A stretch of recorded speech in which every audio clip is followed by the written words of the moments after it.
किसी कारण से कोई कमी रह गई होगी, पर हे जयचंदों, हे विभीषणों, कृपया कृपया कृपया कृपया इतनी मदद कर देना। आपने जो कुछ किया वो वही रहना।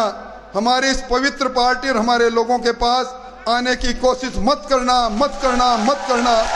हमें इतनी बड़ी संख्या में आप आए हो, मैं मेरे पास शब्द नहीं कौन से शब्दों से धन्यवाद दूं।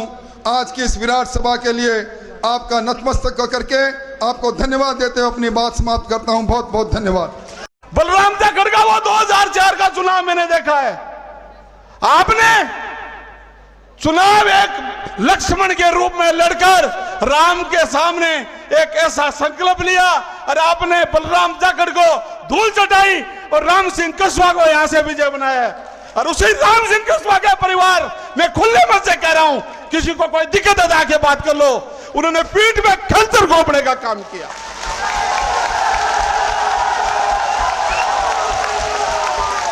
अरे भले आदमी, तेरा राजनीतिक जीवन 1990 में 189 वोटों से शुरू कराने वाला राजेंद्र राठौड़ था।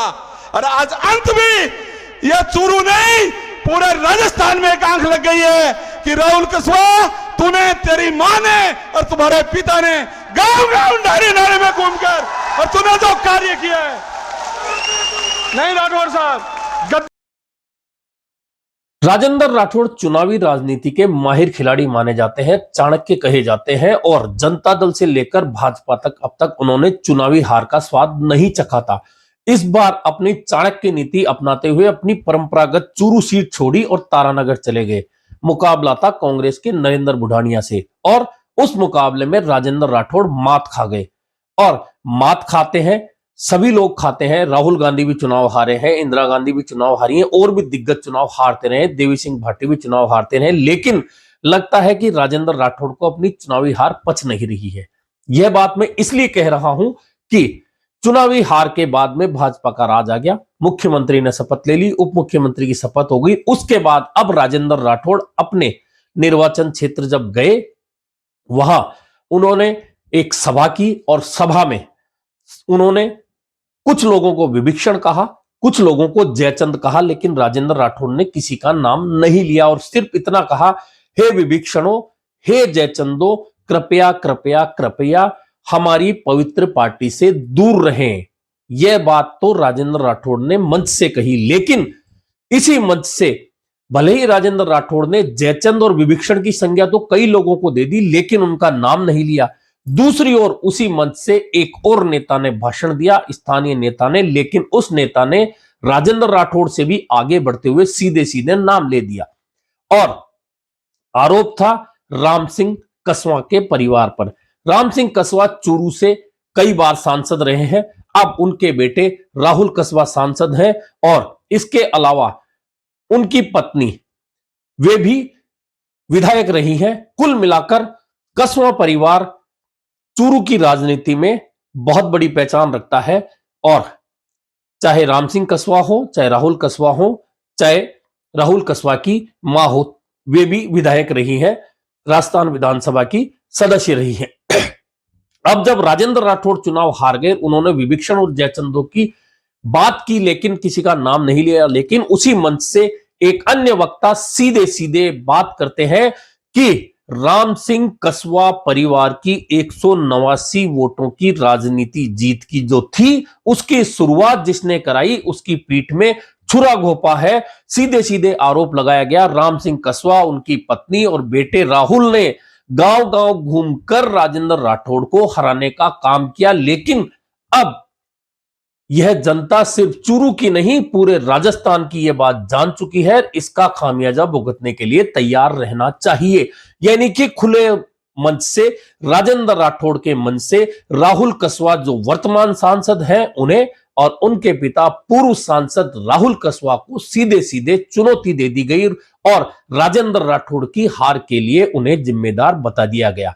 वैसे जानकार इस बात से अच्छी तरह से वाकिफ हैं कि राम सिंह कस्वा और राजेंद्र राठौड़ के बीच में कभी भी राजनीतिक दोस्ती नहीं रही। मजबूरियां जरूर रही कि जाट सीट के नाते राम सिंह कसवा वहां से सांसद बनते रहे, फिर राहुल कसवा वहां से सांसद बन रहे हैं लगातार 2 बार से, और राजेंद्र राठौड़ चूरू सीट का प्रतिनिधित्व कर रहे थे।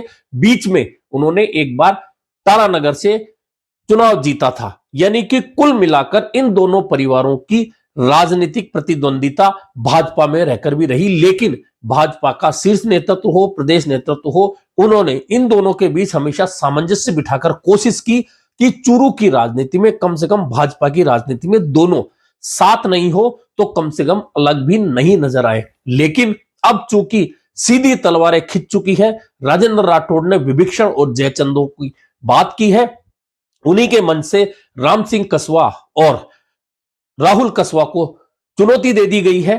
कुल मिलाकर अब चूंकि 5 महीने बाद में लोकसभा का चुनाव होना है, यह भी तय है कि भले ही भजनलाल शर्मा राजस्थान के मुख्यमंत्री बन गए हो, लेकिन उनके पीछे राजेंद्र राठौड़ बहुत बड़ी भूमिका अभी तक निभाते नजर आ रहे हैं। अगर आगे भी ऐसी ही भूमिका रहती है तो यह तो तय मानिए कि जब लोकसभा का चुनाव हुआ, टिकट वितरण की बात होगी, तो निश्चित तौर पर राहुल कसवा या कसवा परिवार के सामने टिकट का संकट तो आ सकता है। वैसे भी भाजपा में बदलाव हमेशा होता रहता है और बहुत सारे सांसद जो 2 बार 3 बार बन चुके हैं उनके टिकट कट सकते हैं, ऐसी संभावनाएं हैं। जैसा कि अभी विधानसभा चुनाव में हुआ कि जो 3 या 2 बार विधायक बन चुके थे, ऐसे बहुत सारे नेताओं के टिकट काटकर उन्हें घर बिठाया गया है। यानी कि अब जब चूरू में यह राजनीतिक प्रतिद्वंदिता पहले से नजर आ रही थी और किसी तरह से प्रदेश नेतृत्व और केंद्रीय नेतृत्व में दोनों परिवारों को एक कर रखा था, इसके बावजूद अब जब सीधी लड़ाई सामने आ गई है, सीधी चेतावनी मंच से आ गई है, तो निश्चित है कि चूरू ही नहीं शेखावाटी की राजनीति में भी आने वाले दिनों में उबाल आ सकता है। वैसे कहने वालों का यह कहना है कि गलती और किसी की नहीं, खुद राजेंद्र राठौड़ की थी और इस गलती का खामियाजा पूरी शेखावाटी में भाजपा को उठाना पड़ा, क्योंकि चूरू में यह संभावनाएं जताई जा रही थी कि कांग्रेस 2 या 3 सीटें ही जीत सकती है, लेकिन इससे भी आगे बढ़कर कांग्रेस का प्रदर्शन इस बार चूरू में ही नहीं रहा, उसका असर मंडावा में भी पड़ा, क्योंकि चूरू से लगती सीट मंडावा है जहां भी राजेंद्र राठौड़ का थोड़ा प्रभाव रहता था। इसके अलावा अन्य जगहों पर भी इस बात का प्रभाव गया और प्रदेश कांग्रेस के अध्यक्ष गोविंद सिंह डोटासरा जो भाषण हमेशा देते थे, उन्होंने तारानगर जाकर भी कहा कि बिल में घुसा देंगे, राजेंद्र राठौड़ जी कहीं भी चुनाव लड़िए, आपको चुनौती है, हम आपको विधानसभा के सदन में नहीं जाने देंगे। अब यह भाषण तो था, लेकिन अब यह भाषण सही हो गया साबित और तारानगर से नरेंद्र बुडानिया के हाथों राजेंद्र राठौड़ हार गए। अब भले ही पार्टी के नेताओं को जयचंद कहें, विभीषण कहें, राम सिंह कसवा परिवार को चेतावनी दे, लेकिन फिलहाल तो राजेंद्र राठौड़ सदन से बाहर हैं। लेकिन अब यह प्रतिद्वंदिता जो अब तक ढकी हुई थी वह खुलकर सामने आ गई है। निश्चित मानिए इसके नतीजे बहुत अच्छे भाजपा के लिए नहीं रहेंगे अगर यह प्रतिद्वंदिता खुलकर इसी तरह से सामने आई।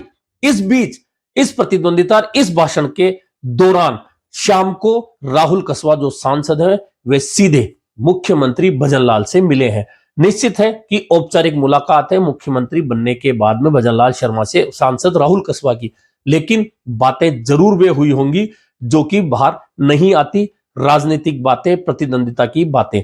अब देखना यह है कि राजेंद्र राठौड़ जो भजनलाल शर्मा के पीछे बहुत बड़ी भूमिका निभाते दिख रहे हैं, अगर यह भूमिका आगे भी चली तो निश्चित मानिए राजनीति की यह प्रतिद्वंदिता चूरू जिले की ही नहीं, शेखावाटी के कई जिलों की राजनीति, खास तौर पर झुंझुनू और सीकर के साथ चूरू 3 जिलों की राजनीति पर बहुत बड़ा असर डाल सकती है।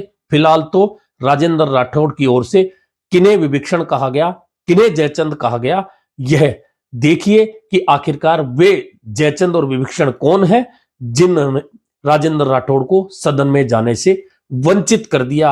अब यह राजनीतिक प्रतिद्वंदिता के आगे का दूसरा पार्ट क्या होने वाला है, यह लोकसभा चुनाव में नजर आएगा और तब शेखावाटी का चुनाव बड़ा रोमांचक होगा।